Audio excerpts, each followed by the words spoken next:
anak-anak. Halo anak-anak. Halo, Bu Yara. Karena perfilman Korea Selatan sedang ramai dibicarakan sejak kemenangan Parasite dalam ajang Oscar beberapa bulan lalu, gimana kalau kita bahas tentang Korean New Wave Cinema? Boleh, Setuju. Oke, jadi sebelum masuk ke Korean New Wave, perfilman Korea Selatan itu sempat mengalami masa keemasan di tahun 1955 sampai 1972. Ya, walaupun masih harus mengalami sensor dari negara ya. Bahkan di awal tahun 1960-an, para filmmaker Korea Selatan sempat merasakan kebebasan dari sensor dan terciptalah salah satu film Korea Selatan terbaik, The Housemaid. Ya, sebelum akhirnya mengalami sensor pemerintah lagi di tahun 1970-an. Nah, kemudian perfilman Korea Selatan mengalami kebangkitan di akhir tahun 1990-an. Era ini kemudian disebut sebagai Korean New Wave. Korean New Wave, Bu. Yap, jadi ini adalah gerakan perfilman yang muncul di akhir tahun 1990-an dengan film-film blockbuster yang berbau politik, romantic komedi, dan juga film-film yang memiliki pandangan yang cukup unik. Nah, perfilman Korea Selatan mengalami kesuksesan di dalam dan di luar negeri di era ini. Selain itu, di era ini juga untuk pertama kalinya film Korea Selatan memiliki film blockbuster lokal.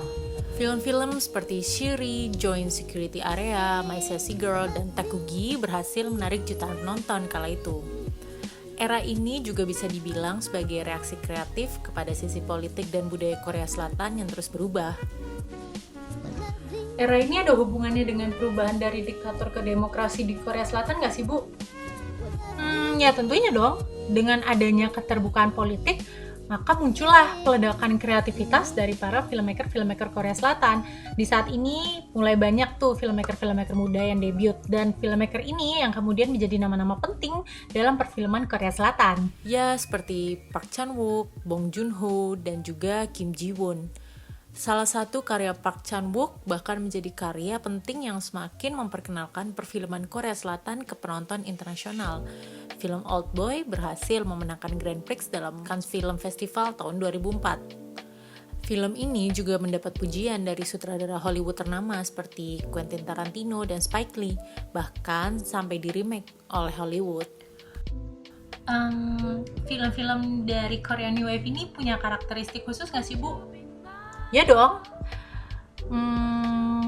Mulai dari kreativitas. Para filmmaker Korea Selatan ini mengambil inspirasi dari film-film luar, dan mereka sering menggabungkan berbagai genre untuk menghasilkan karya yang penuh kreativitas. Selain itu, mereka juga berani mengambil resiko, dan dalam penggarapan filmnya menggunakan teknik yang halus dan juga tinggi. Dan ini juga nih penting, mereka itu sering memasukkan unsur-unsur politik, sosial, budaya dari negaranya ke dalam filmnya. Ya, hal inilah yang membuat film-film dari Korea Selatan itu berbeda. Ya, kurang lebih seperti katanya Bong Joon-ho ya, kayak gini. 정말 드라마틱한 역사 속에 살고 있기 때문에 되게 격렬한 히스토리를 갖고 있다 보니까 개인과 사회, 개인과 역사가 충돌하는 일 자체가 많죠. 그래서 Oke anak-anak, kelas hari ini kita sudahi ya. Sekarang jam Ibu harus bikin takjil. Selamat menjalankan ibadah puasa ya anak-anak. Sampai jumpa di kelas berikutnya. Selamat berpuasa, Bu Tiara.